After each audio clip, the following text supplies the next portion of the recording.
নমস্কার বন্ধুরা। তো বন্ধুরা, আজকে আমি দেবো পাখিদের আমার সাদা ভাত। তো এই সাদা ভাত দেখতে পাচ্ছেন, সাদা ভাতে কিন্তু হালকা একটু নুন ছড়ানো আছে, তাহলে কিন্তু খুবই ভালো হবে। এবং কিন্তু পাখিগুলো কিন্তু আমার ভাত দেখেই পাখিগুলো খাবে বলে ছটপট করছে।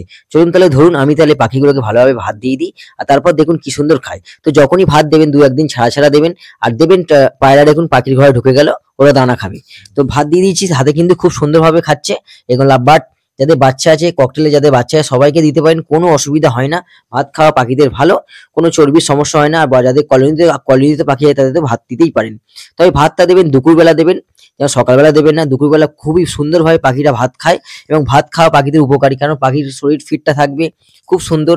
পাখি লম্বা থাকে, আমি দেখেছি আমার পাখিগুলো কিন্তু ভাত খায়। তবে কিন্তু যাদের বাচ্চা থাকে সেই ভাত ভাত খেয়ে বাচ্চাদের ফিডিং করালে তাদের ঠোঁটে কিন্তু জড়িয়ে যায়। এই ব্যবস্থা আপনারা কিন্তু লক্ষ্য রাখতে হবে, যাতে দু একদিন ছাড়া ছাড়া বাচ্চাগুলোকে পরিষ্কার করতে হয়। যদি বাচ্চা থাকে, না থাকলে টাকার দরকার নেই। তো ভিডিওটা ভালো লাগে চ্যানেলটিকে অবশ্যই সাবস্ক্রাইব করবেন। ধন্যবাদ, ভালো থাকবেন।